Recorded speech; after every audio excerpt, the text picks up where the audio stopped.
Habari za wakati huu mtazamaji wa Behind the Tanzanite. Asante sana kwa kuendelea kufuatilia vipindi mbalimbali ambavyo nimekuwa nikikuletea hapa Behind the Tanzanite. Na wewe kama bado hujasubscribe YouTube channel yangu, naomba usubscribe sasa na andika tu Behind the Tanzanite, moja kwa moja utaweza kuona vipindi vingine ambavyo tayari nimekwisha kuviweka hapo nyuma. Mimi naitwa Esther John. Mungu akubariki sana na najisikia vizuri sana kwa ambao mnaendelea kunifollow kwenye mtandao wangu wa Instagram ambako nafahamika kama Fasoso Esther, lakini pia TikTok unafahamika kama Esther.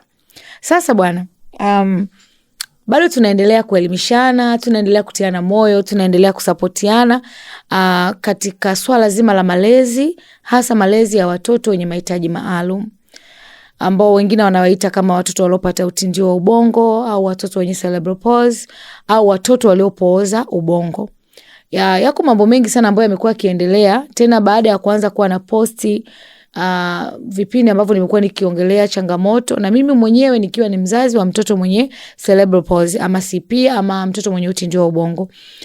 Maswali yamekuwa mengi sana, lakini pia najisikia vizuri kwa sababu nimeona watu wanafuatilia kile ambacho ninakileta mara kwa mara katika platform yangu ya Behind the Tanzanite.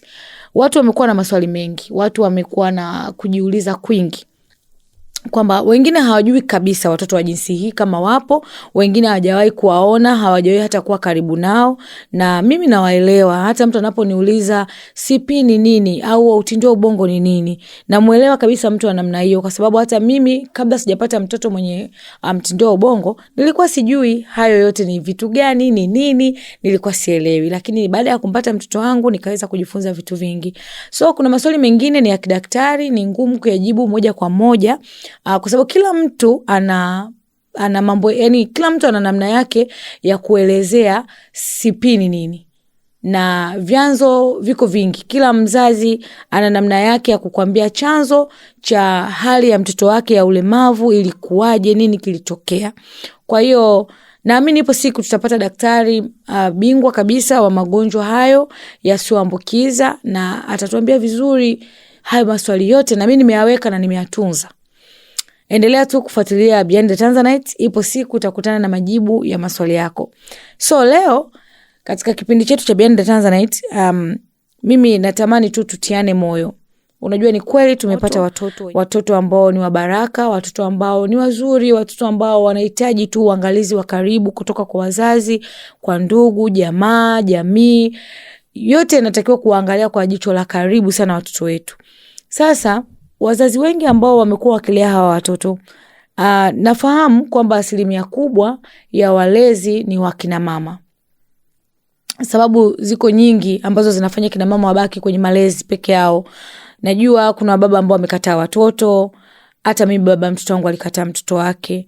Najua kuna wazazi ambao pengine kwa sababu za kimaisha, za kiuchumi, imewalazimu kuondoka kwenye maeneo ya familia na kuacha mama analea mtoto, lakini baba yupo mahali kwingine anatafuta kwa ajili ya familia. Lakini pia kuna wazazi ambao wamefariki, yani wanaume wamefariki, unakuta hana mume, hana mwenza aliyezaa naye. Kwa hiyo inalazimika mama kubaki kwenye nafasi ya kulea mtoto peke yake. Sasa kuna hali fulani ambayo wazazi ama walezi ambao wanalea watoto imekuwa kama ni hali fulani ya kinyonge. Unakuta huyu mtu anaweza kukaa chini kwa miaka ya kutosha bila kufanya kazi yoyote, bila kutafuta namna yoyote ile ya kujikwamua kwa uchumi.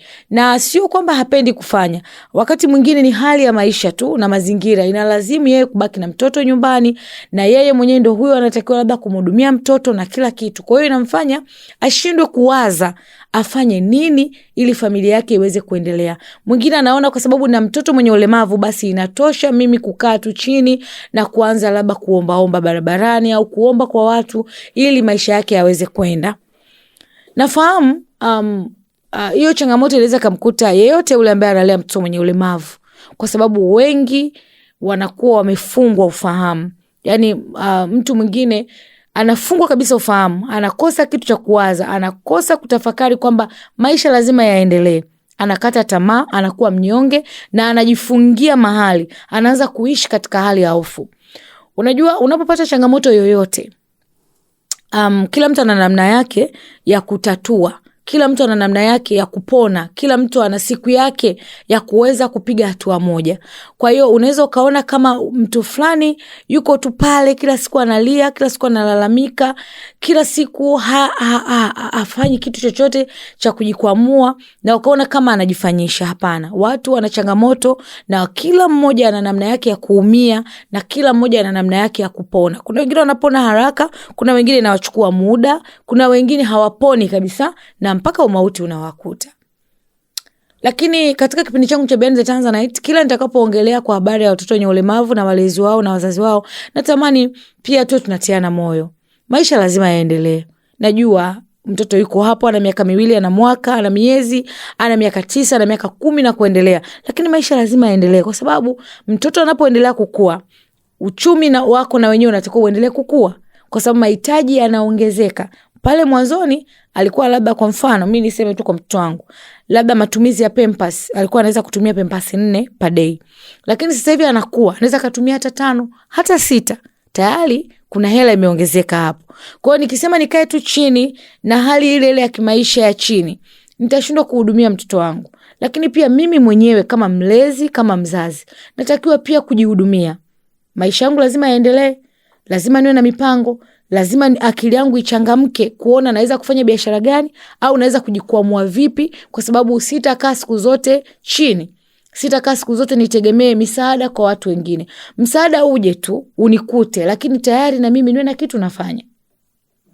Kwa hiyo natamani sana wewe mzazi ambaye unatazama hichi kipindi sasa hivi, na kama ulikuwa ufanyi chochote kwa kuona kwamba hutamwacha na nani mtoto, natamani pia wazazi tuanze kujijenga kiakili, tufunguke kwamba maisha lazima yaendelee. Huyo mtoto sasa hivi unamlea wewe, lakini kesho na kesho kutwa nani ajuaye? Hatima ya watoto wetu iko mikononi mwa Mungu. Kwa hiyo tusikae mahali na kuona kwamba siwezi kumwachia jirani, siwezi kumwachia ndugu, siwezi kufanya siwezi kutafuta house girl anisaidie kulea mtoto kwa sababu mwanangu atahudumiwa vibaya. Ukikaa kwenye hiyo mindset, hautaweza kutoka. Hautaweza kufanya majukumu yako, na kila siku utabaki hapo ukiwa mnyonge, ukiwa unatia huruma, ukiwa ni mtu wa msongo wa mawazo, ukiwa ni mtu mwenye huzuni.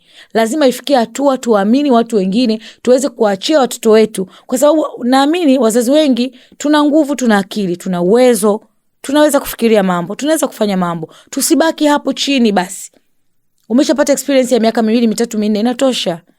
Amka, tafuta namna nyingine ya kujiingizia kipato. Nasema haya kwa sababu leo kuna mwanamke mwenzetu, au kuna mama mwenzetu, kuna mlezi mwenzetu ambaye yeye ana mtoto mlemavu. Ana story nzuri sana. Na huyu mimi nilimpata katika mtandao wa TikTok. Aliona baadhi ya vipindi nimepost, akanitafuta, tukaanza kuwasiliana kwa karibu, akatamani kushare historia yake na kuonesha kwamba yeye ni mwanamke wa shoka, kwamba mimi pamoja na mtoto wangu ana changamoto, pamoja na kwamba nimepitia ups and downs za kutosha, lakini bado nimeamka kwenda kutafuta uchumi kwa ajili yangu mimi pamoja na mtoto wangu au na watoto wangu, sababu yeye na watoto tena wengine. Huyo natamani leo tuweze kumsikia.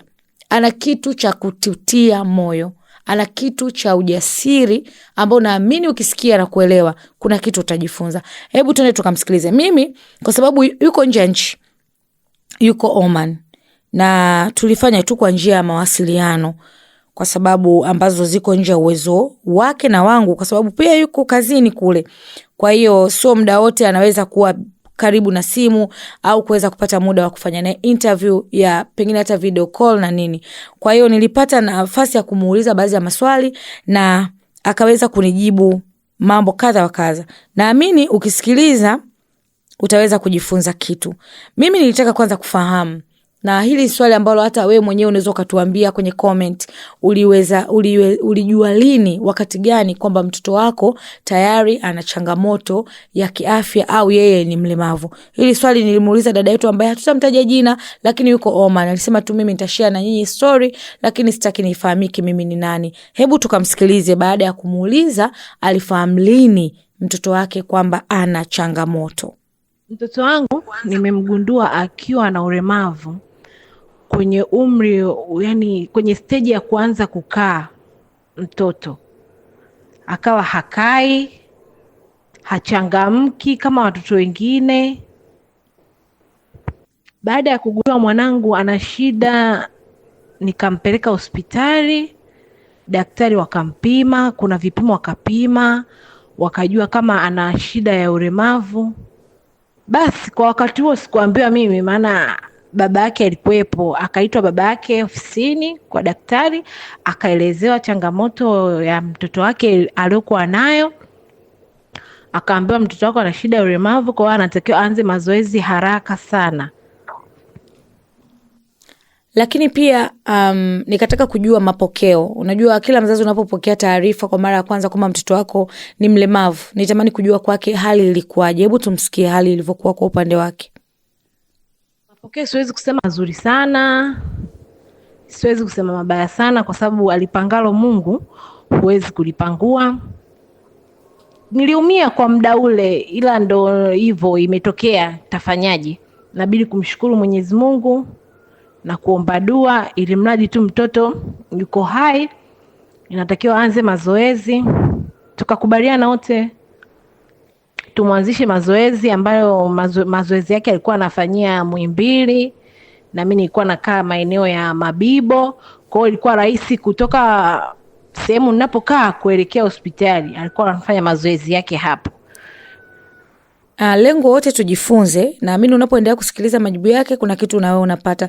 Lakini pia nikataka kujua kwenye upande swala zima la malezi, kama maana yeye alikuwa na mume wake. Sasa tumsikilize anasema kwenye safari yao ya malezi hali ilivyokuwa upande wake. Kwanza nipende kushukuru kwa kunipa mwanaume aliyekuwa bora, aliyependa familia yake, aliyepata uthubutu wa kupambana kadri ya uwezo wake kuitetea familia yake na kuipenda familia yake. Hakubagua huyu mtoto ana shida gani, wala ana madhaifu gani, wala ana changamoto gani nipate kumbagua. Hapana, alimpenda kama mtoto wake na alimthamini na alihakikisha anamhudumia kwa kila kitu anachohitaji, na alihakikisha mpaka siku za hospitali za mazoezi anampeleka siku nyingine. Baada ya kumpeleka mimi anampeleka yeye. Kwao nikawa napata moyo, nikawa napata ujasiri wa kuendelea kupambana na kuendelea kuvumilia, nikawa napata matumaini. Nikasema asante Mwenyezi Mungu kwa kunipa mwanaume kama huyu, kwa sababu kwa haya maisha yetu ya sasa hivi ni wanaume wachache sana wanaokubali shida au changamoto zinazowatokea watoto wao. Baada sasa ya mume wake kufariki, tusikilize nini kiliendelea kwenye safari yake ya malezi. Nashukuru Mungu, maisha yakaendelea, ila mwanaume wangu alipata ajali.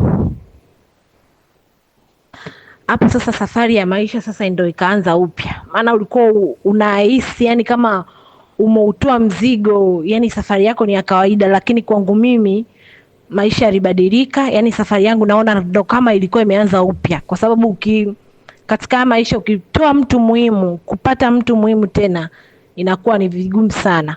Kwa hiyo safari yangu ya maisha ikawa ngumu kwa upande wa kutafuta riziki. Huwezi kutafuta riziki, una mtoto, utamwachia nani? Hakuna wa kumwachia. Shukuru Mwenyezi Mungu, Mungu akanishika mkono, amenipa sapoti kubwa, na hapa mpaka nilipofikia namshukuru Mungu kwa kunipa mama kama yule, mama mwenye subra, mama mwenye upendo. Namshukuru sana Mwenyezi Mungu. Ikanibidi nirudi sasa nyumbani. Narudi nyumbani ndio, lakini hakuna wa kumwachia mwanangu. Sasa mamangu ndio yupo, lakini yeye ana mishe zake zingine, ana kazi zake zingine. Huwezi tena akakaa yeye akaanza kukaa hapo. Hakuna kitu hakuna mtu akuleta kitu nyumbani. Nawashauri kwanza wasikate tamaa, Mungu yupo. Wasikate tamaa, kwa sababu Mungu alivyoamua kukupa mtoto huyo ana maana yake na ana makusudio yake, huwezi jua. Kwa hiyo usikate tamaa, hata kama huwezi kutafuta riziki, una mtoto, huna mtu wa kumwachia, biashara nyingi zipo na kazi nyingi zipo za kufanya. Mfano, kuna kutengeneza sabuni, unaweza ukaenda kujifunza kutengeneza sabuni za maji, sabuni za vipande, mabatiki kutengeneza, na ukawa unauza hapo nyumbani, na imani kubwa hapo mtaani au hapo sehemu unapoishi au majirani unaoishi nao wanajua kabisa mwenzetu ana mtoto ana changamoto moja mbili tatu. Kwa hiyo anahitaji support yetu sisi, na wewe ukawa kipaumbele, ukawa na ujasiri na uthubutu wa kutangaza biashara yako. Unaweza ukafanya biashara yako vizuri kwa hapo mtaani. Wakawa anakuja tu anaulizia, mama fulani kuna mtu anahitaji sabuni pisi ngapi? Mama fulani kuna mtu anahitaji vikoi hivi vya kutengeneza, anahitaji, unatoa unampa. Huo ndo utafutaji wenyewe. Haya, naamini umesikiliza ushauri wake, lakini pia umesikiliza kile ambacho ametuambia. Ameongea vitu vingi sana, na kwa bahati mbaya yeye mume wake alifariki. Sio kwamba alimkimbia, mume wake alifariki, na amemshukuru Mungu kwa ajili ya mwanaume wake ambaye aliweza kusimama nafasi kama baba, lakini kama rafiki wa karibu. Sasa bado mimi naendelea kuacha kwako wewe mtazamaji. Unaweza kuweka komenti yako hapo. Yamkini wewe una mtoto mwenye changamoto, ulijuaje changamoto, nini kilitokea baada ya hapo? Lakini pia kama una story ambayo unatamani kushare na sisi, unaamini kuna mtu mmoja atajifunza kitu, mimi nikukaribishe sana. Lakini pia tumpe maua yake huyu mwanaume ambaye tayari ameshafariki. Hongera zake, kwa sababu kina baba wachache sana wenye moyo kama wa kwake wa kusimama wakati wa changamoto. Lakini pia mama mzazi yupo analea watoto, kwa maana ya bibi yupo analea watoto, na dada ameamua kujitosa, yuko Oman kwa ajili ya kufanya kazi kuhakikisha familia yake inakuwa salama. Mimi nikupongeze sana rafiki yangu mzuri ambaye uliamua kushare na mimi hii story, na naamini wako watu ambao watafunguka, wako watu watainuka na kuona kwamba hata wao wanaweza kufanya kazi hata kama watoto tayari wana changamoto. Bado unaweza ukainuka mahali ulipo na ukaweza kujikwamua ili sasa mtoto wako na yeye aweze kupata zile haki zote za msingi. Asante sana. Mimi ni Esther John, Behind the Tanzanite ndio kipindi chako. Tukutane wakati mwingine. Ciao.